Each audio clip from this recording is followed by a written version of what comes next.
اب یہ نوٹ کر لیجئے، ہدایت و ضلالت اس دنیا میں جو مختلف حالتیں انسان پر طاری ہوتی ہیں، یا نعمتوں کی بارش ہو رہی ہے، یا تنگی ہے، فقر ہے، احتیاج ہے، دنیاوی حیثیت ہے، وجاہت ہے، یا دنیا میں گمنامی ہے، کسنمی پرست کے بھیا کس تھی، کوئی آپ کا حال ہی نہیں پوچھ رہا کہ تم ہو کون، تمہارے منہ میں کتنے دانت ہیں، یا یہ کہ دنیا میں اقتدار کی کسی مسند پر انسان بیٹھا ہے، یا یہ کہ کوئی اس کے ہاتھ میں اختیار نہیں، یہ تمام جو حالات انسان پر طاری ہوتے ہیں، ان کے جواب میں جو طرز عمل فکری اعتبار سے اور عملاً انسان اختیار کرتا ہے، اس کے 4 درجے ہیں۔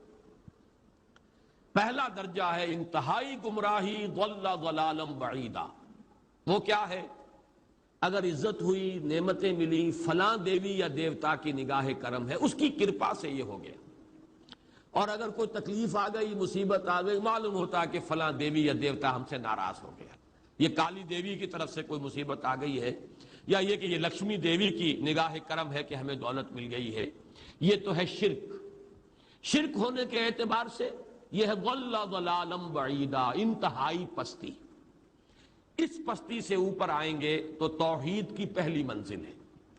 عزت دی اللہ نے دی، اگر کوئی تنگی آ گئی، فقر، تکلیف، کوئی ذلت، رسوائی، یہ بھی اللہ کی طرف سے۔ ایک اعتبار سے تو انسان ہدایت پر آ گیا، بڑی گہرائی تھی اس گندگی کی اور اس خباثت کی جو شرک جس کا نام ہے، اس سے انسان نکل آیا، نجاست سے۔ توحید تو ہے، لیکن ابھی اس میں اس کی گمراہی کا ایک ایلیمنٹ شامل ہے، اور یہ گمراہی سے جب تک آگے نہیں آئے گا، اوپر نہیں ابھرے گا، اس کا طرز عمل کیا ہوگا کہ ذرا کچھ مل گیا، عزت مل گئی، پھولے نہیں سما رہے، اب زمین پر قدم نہیں ٹک رہے، گردن اکڑ رہی، کہیں محرومی ہو گئی، کوئی تکلیف آ گئی، کوئی مشقت، فقر آ گیا، اب بجھ کر رہ گئے۔ ان دونوں کیفیات میں انسان کا پینڈولم جو ہے وہ ایکسٹریم کو جائے گا۔ یہ کب ہوگا؟ جبکہ انسان یہ سمجھتا ہے کہ اس دنیا میں جو دولت مل گئی یا عزت مل گئی تو یہ گویا کہ بڑی کوئی قابل فخر شے ہے، اور اگر یہاں پر کوئی تکلیف آ گئی، کوئی مصیبت آ گئی، فقر و فاقہ آ گیا تو یہ گویا کہ بہت ہی اہانت آمیز شے ہے۔ اگر یہ انسان سمجھے گا تو طرز عمل وہ نکلے گا نتیجے کے طور پر جو میں بیان کر چکا ہوں، یہ گمراہی ہے۔ اس گمراہی سے نکلیں گے تو آپ کس مقام پر آئے؟ دوسری منزل ہدایت کی کیا ہے؟ نہ یہ عزت ہے نہ یہ ذلت ہے، دونوں حیثیتیں برابر ہیں کہ یہ امتحان ہے۔ اسی لیے ان دونوں آیتوں میں ایک لفظ قدر مشترک ہے، اذا مبتلاہ فاما الانسان اذا مبتلاہ ربہ فاکرمہ ونعمہ۔ یہ بھی ایک ابتلا ہے، آزما رہا ہے اللہ، کبھی وہ دے کر آزماتا ہے، کبھی چھین کر آزماتا ہے، کبھی فقر و فاقہ سے آزماتا ہے، کبھی وہ کثرت دولت اور کثرت مال سے آزماتا ہے، کبھی وہ صحت دے کر آزماتا ہے کہ یہ قوت اور توانائی اور صحت جو میں نے دی ہے یہ اس میں کیا کرتا ہے، کبھی وہ مرض کے ذریعے سے آزماتا ہے کہ صبر کرتا ہے کہ نہیں کرتا۔ ہمارے لیے شکوہ اور شکایت تو اس کی زبان پر نہیں آ جاتی، نالا اور شیون تو نہیں آ جاتا، تکلیف جھیلتا ہے کہ نہیں جھیلتا، اس میں تحمل ہے کہ نہیں ہے، تو صبر کرتا ہے یا شکر کرتا ہے۔ یہ دونوں کیفیات در حقیقت اس اعتبار سے مساوی ہے، یہ بھی امتحان، یہ بھی امتحان۔ یہ حقیقت جب سامنے ہوگی، اب وہ پینڈولم جو ہے وہ بہت کم ہو جائے گا، یعنی انسان میں طبعی طور پر تو ایک اثر ہوتا ہے غیر اختیاری، کسی چیونٹی نے کاٹا آپ کے پاؤں پر، آپ اپنا پاؤں ہٹا لیں گے، اس میں کوئی ارادہ نہیں ہے، یہ ریفلیکس ایکشن ہے، غیر اختیاری فعل ہے۔ اس حد تک تو انسان ضرور متاثر ہوتا ہے، اس سے تو کوئی انسان جو ہے وہ بلندتر نہیں ہو سکتا۔ حضرت ابراہیم رضی اللہ تعالیٰ عنہ، حضور کے وہ نومولود فرزند، انتقال جب ہو رہا تھا آپ کی آنکھوں میں آنسو آ گئے۔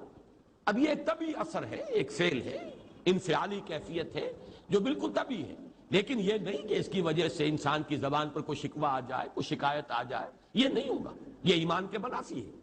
اسی طریقے سے اگر کوئی خوشی ہوئی ہے تو چہرے کے اوپر ایک نکھار آ جائے گا، تبسم آ جائے گا، اس سے زائد نہیں۔ اس حد تک تو یوں سمجھیے کہ انسان کا طبعی تقاضا ہے۔ اس سے زیادہ یہ پینڈولم اگر سوئنگ کر رہا ہے تو گویا کہ اس حقیقت سے انسان محجوب ہے کہ یہ بھی امتحان ہے، یہ بھی امتحان ہے، جو ہم سورہ حدید میں پڑھ چکے ہیں۔ ما اصاب من مصیبت فی الارض ولا فی انفسکم الا فی کتاب من قبل ان نبراها ان ذلک علی اللہ یسیر لکی لا تعصوا علی ما فاتکم ولا تفرحوا بما آتاکم۔ اللہ تمہیں کچھ دے تو اتراؤ مت، اللہ تم سے کچھ چھین لے تو اس کے اوپر افسوس مت کرو۔ یہ نتیجہ ایمان کا نکلنا چاہیے۔ اگر تمہیں ایمان ہے اللہ پر، اگر تمہیں یقین ہے کہ جو کچھ ہوا ہے اللہ کے اذن کے بغیر نہیں ہوا، اگر تمہیں یقین ہے کہ اللہ نے جو میرے لیے طے کیا ہے اس میں میرے لیے خیر ہی ہے، چاہے فی الحال فی الوقت فوری طور پر مجھے ناگوار محسوس ہو رہی ہے بات، لیکن یقیناً میرے لیے اس میں خیر ہے میرے رب کی طرف سے، کہ ہر چہ ساقی ما ریخت عین الطاف است۔ ہم تو شارٹ سائٹڈ ہیں، ہم دیکھ نہیں سکتے کسی شے کو، ہم اس کے ظاہر کو دیکھ کر گھبرا اٹھتے ہیں کہ یہ تو تکلیف آ گئی، کیا پتا اسی کے پردے میں اللہ کی رحمت آ رہی ہے۔ میں نے وہ رئیس امروہوی کے اشعار آپ کو کئی دفعہ سنائے ہیں۔ وہ وقت آیا کہ ہم کو قدرت ہماری سعی و عمل کا پھل دے، بتا رہی ہے یہ ظلمت شب کہ صبح نزدیک آ رہی ہے، ابھی ہے کچھ امتحان باقی فلاکتوں کے نشان باقی، قدم نہ پیچھے ہٹے کہ قسمت ابھی ہمیں آزما رہی ہے۔ رئیس اہل نظر سے کہہ دو کہ آزمائش سے جی نہ ہارے، جسے سمجھتے ہو آزمائش وہی تو بگڑی بنا رہی ہے۔ اسی آزمائش سے تو بگڑی بنے گی، اسی سے تو تمہارا خیر جو ہے اجاگر ہوگا، سامنے آئے گا، پتہ چلے گا who's who, what is what. Abu Bakr میں کتنا یقین اور ایمان تھا، یہ کیسے معلوم ہوگا؟ کیسے معلوم ہوگا کہ بلال میں کتنا سہار، کتنا تحمل تھا، کتنا صبر تھا، اگر وہ مصیبت ان پر نہ آتی کہ جو امیہ ابن خلف کے ہاتھوں ان پر قیامت ٹوٹ رہی تھی۔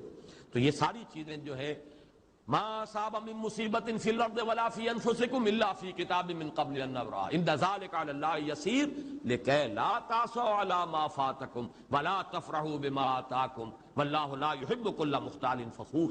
اگر اس حقیقت سے محجوب ہو جاؤ گے تو پھر اختیال اور فخر اور گھمنڈ پیدا ہو جائے گا تمہارے اندر، یا دوسری طرف مایوسی، کمر ہمت ٹوٹ کر رہ جائے گی، خودکشی کرنے کو انسان آمادہ ہو جاتا ہے، ذرا کوئی ناکامی دنیا میں آ گئی، کوئی تکلیف آ گئی۔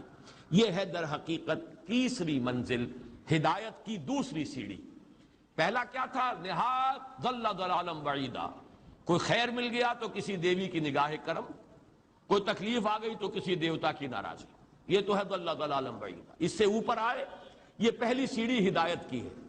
عزت ہے تو اللہ کی طرف سے، اور اگر کوئی ذلت ہے، تنگی ہے تو اللہ کی طرف سے، یہ ہدایت کا آغاز ہو گیا۔ یہ توحید کی بنیادی منزل ہے۔ اس سے اگلی منزل، یہاں کی ذلت ذلت نہیں، یہاں کی عزت عزت نہیں۔ ذالک یوم التغابن، ہار اور جیت کے فیصلے کا دن تو قیامت کا دن ہے۔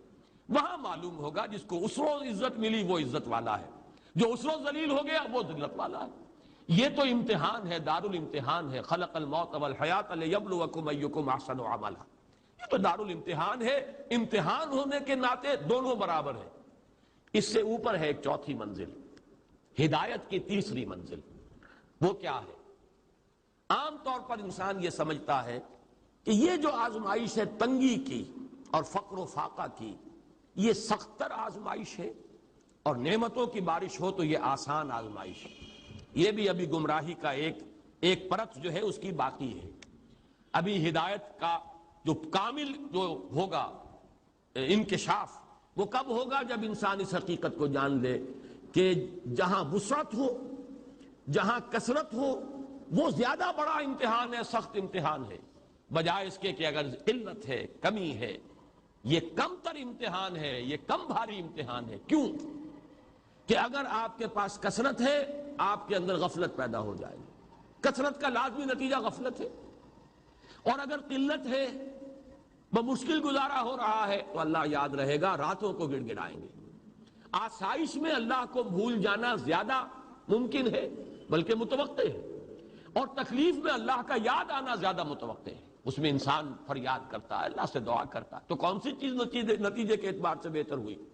معلوم ہوا یہ امتحان جسے آپ ہلکا سمجھ رہے ہیں یہ سخت تر ہے۔ اگر اصل کامیابی قیامت کی اور آخرت کی ہے تو یہ امتحان زیادہ سخت ہے بنسبت اس امتحان کی، اگرچہ اس امتحان کی بھی ایک آخری شکل ہے جس کے بارے میں حضور نے فرمایا کاد الفقر ان یکون کفرا۔ لیکن عام حالات میں یہ سمجھ لینا چاہیے کہ یہ بھی امتحان، یہ بھی امتحان۔